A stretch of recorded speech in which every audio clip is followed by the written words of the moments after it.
Welcome back, everyone, to Grizzly Spirits.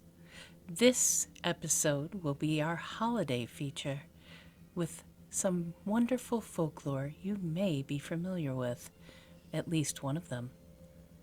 Now, without further ado, shall we? Gryla, Icelandic folklore. High in the inland mountains of Iceland, where the land is split by old lava flows and buried under centuries of snow, winter does more than arrive. It rains. The cold presses down with weight and intention. Rocks crack without warning. Ice sings as it tightens. In caves sealed by shadow, Gryla waits, as she always has when the year begins to die. She is not merely old, she is persistent, older than villages, older than prayers spoken for protection, long before names were carved into wood or laws written on parchment. Gryla learned the sound hunger makes when it lives too long among people. Her body carries the record of hard winters, skin like frozen hide, joints warped and enlarged. Her back bowed as if the mountain itself leaned upon her. Her hooves split the ice when she walks. Her claws never quite loosen their curl. She does not dream, she listens. Sound travels far in winter. A lie spoken softly still rises. A door slammed in anger echoes longer than a song. Misbehavior, selfishness, cruelty, it all has a particular sharpness that cuts through the air.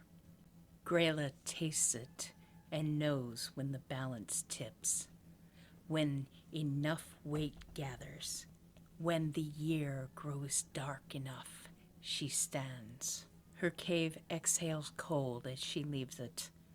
Snow reshapes itself around her bulk, swallowing tracks as if she were never there at all. Wind builds where she passes, not howling at first, but murmuring a low, persisting rather than warning. Far below, lamps flicker, fires shrink. She carries a sack slung over one shoulder, stitched from old skins cured with smoke and something darker. It is never empty. Even at the start, something always remains inside it. Heat, memory, a faint thudding like a heart trying to remember how to beat. The sack brushes stone as she walks, whispering in a rhythm that does not match her steps.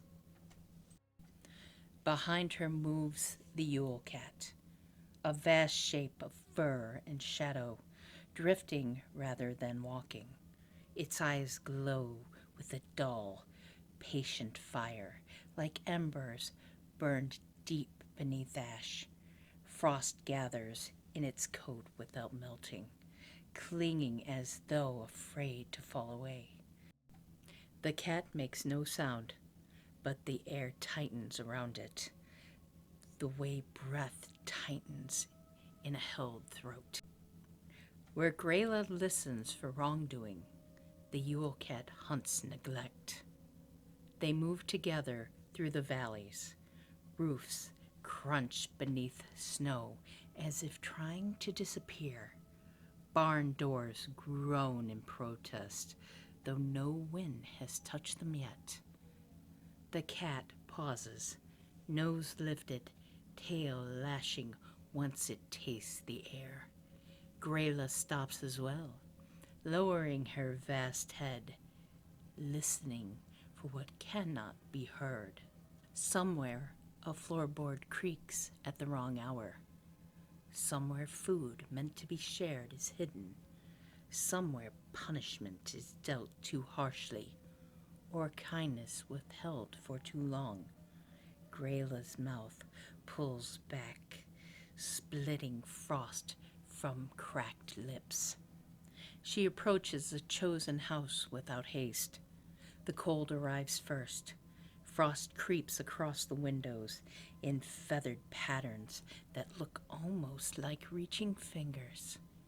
Hinges stiffen. The fire dims, no matter how recently it had been fed. Inside, shadows lengthen as they gather in the corners, thick and oppressive as if they have weight. Gryla bends low before the door. Her breath pours out. The wood groans as it freezes solid, locking fast. Panic leaves a scent all its own. The sack slips from her shoulder and opens its mouth wide, exhaling a deeper, darker cold. The taking is never quick. Gryla is deliberate, choosing with care, savoring the moment when fear finally understands it has been heard. The sack swallows sound completely. Struggles vanish into its depths without echo. Warmth drains from the air as though pulled out by roots. By morning, the snow has fallen thick and impartial. Tracks are gone. Windows stare blankly back at the world, glazed and dead. Neighbors speak in hushed voices, inventing explanations they know are not enough.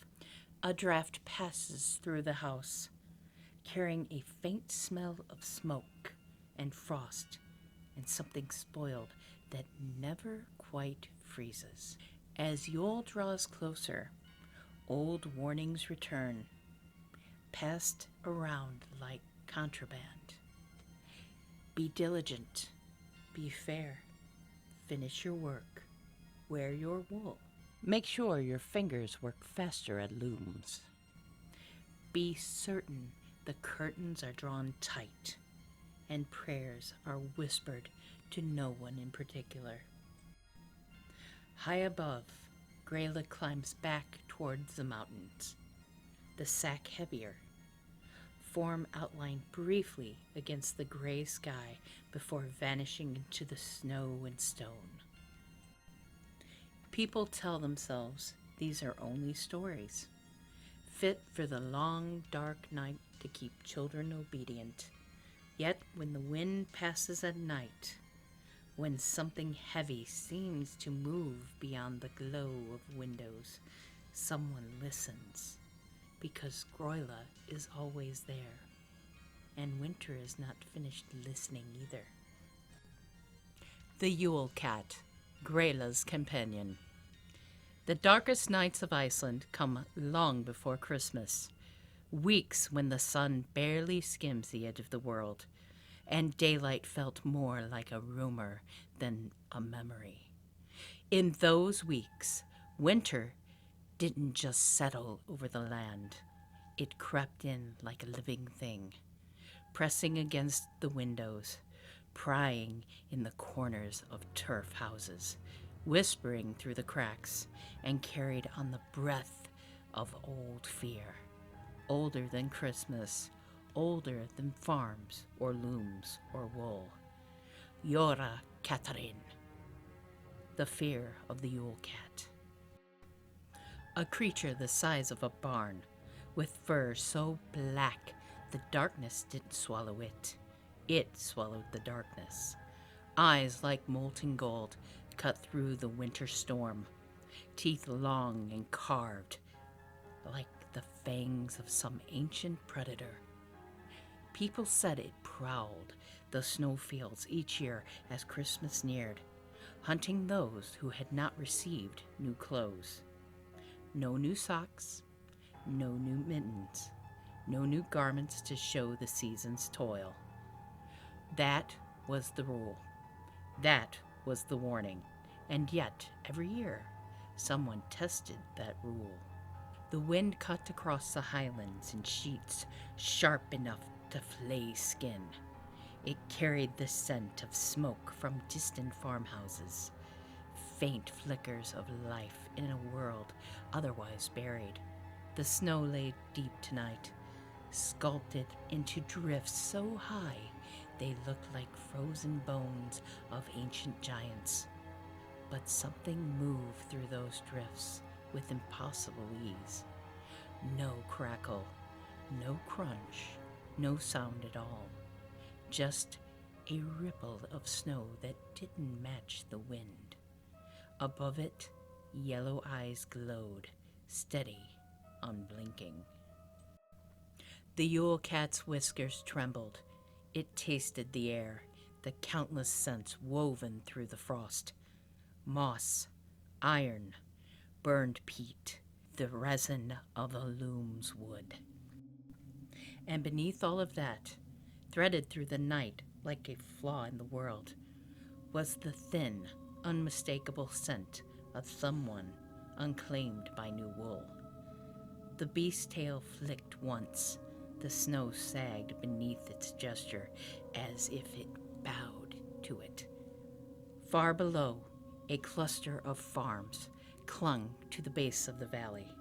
Their lights trembled like dying candles. Usually, in these final days before Christmas Eve, the sound of spinning wheels and clacking looms would echo across the hills. Families worked through the dark hours to finish garments so every person would have at least one new item of clothing, enough to keep the cat away. Tonight, though, the valley was quiet. Too quiet. The Yule cat's pupils narrowed to slits. It stepped forward, each movement a shadow flowing over shadow. It descended the slopes like an avalanche without weight. Frost curled off its paws in wisps, drifting upward instead of falling. The first farmstead lay silent beneath the drift of snow. A glow pulsed faintly from the window. The cat approached, its massive head lowering, nostrils flaring. It smelled fresh yarn, the sharp sweetness of lanolin, and a tunic newly woven. Enough. The house was safe, but the cat didn't leave. There it was again, faint, thin, almost lost beneath the blizzard. The human scent that lacked the softness of wool. Lack had a smell. It always had. The cat followed it. It moved past the next house, then the next, each one huddled into the earth, each one trembling with the cold.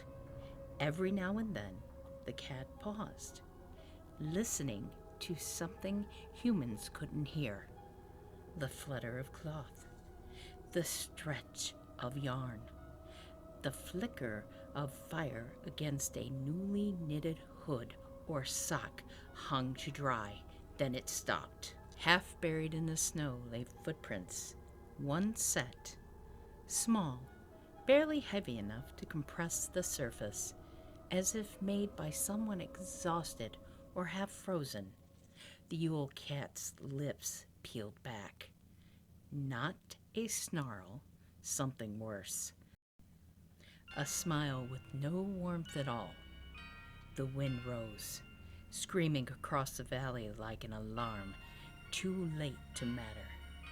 The cat followed the tracks. The prince veered away from the farms and up the hillside into a tangle of rocks glossed over with ice. The snow thinned here, wind scoured and sharp, revealing patches of black stone. Between two boulders, a shape shivered, small, gaunt, wrapped in old, threadbare clothes. No wool, no new garment, nothing offered, nothing earned. The cat crouched. Its eyes widened until all the valley reflected in them. Every farmhouse, every drift, every flickering speck of hope in the entire frozen world, the beast inhaled, slow and deep, drawing the warmth from the rocks, from the air, from the trembling figure itself. The figure looked up. For a moment, the world held its breath. Then, from the furthest farmhouse, carried a sudden burst of wind, came the faint crack of a door slamming open, a flare of torchlight, footsteps crashing through the drifts. A wool garment clutched in desperate hands, still warm from being woven hours earlier. The cat's ears flattened, its pupils thinned to razor points. Wool changed everything. The torchlight grew closer. The garment, new, unblemished, smelling sharply of lanolin and hearth smoke, was lifted high, offered into the dark. The cat froze. Rules older than memory bound the creature. New clothes was protection, no matter who gave, no matter how late, no matter how close its jaws had already come. The cat drew back slowly, the way the storm retreats, unwillingly, resentfully, leaving the air colder than before. As it withdrew, frost raced across the stones, sealing every crack and crevice with rime. Its shadow slid across the hill and vanished into the storm, leaving no paw prints, no warmth, no proof it had even been there except for the sudden, suffocating stillness. In the farms below, fires guttered, candles flickered low, spinning wheels slowed to a halt, but in every window a new garment hung, proof against the darkness. High on the ridge, the yule cat watched. Its eyes burned like coals trapped in ice. It would wait another year.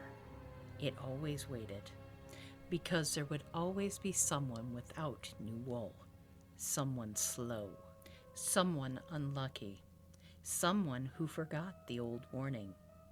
And next time, the cat might not be interrupted.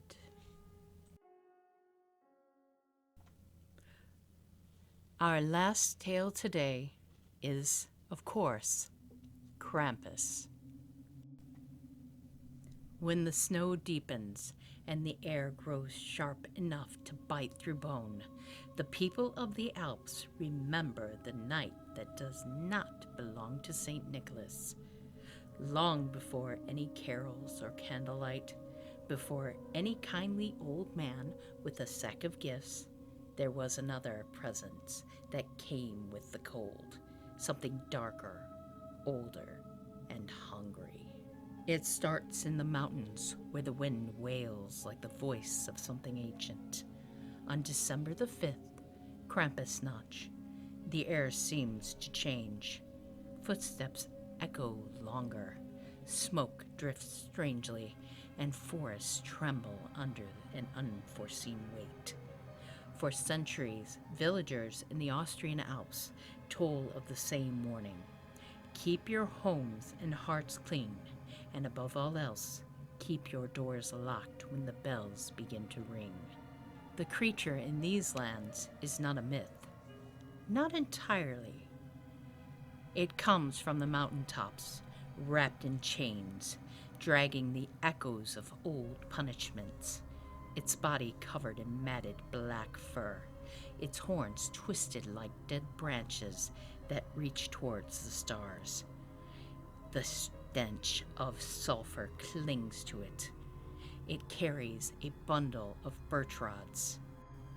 The rutin, once used to lash disobedient children.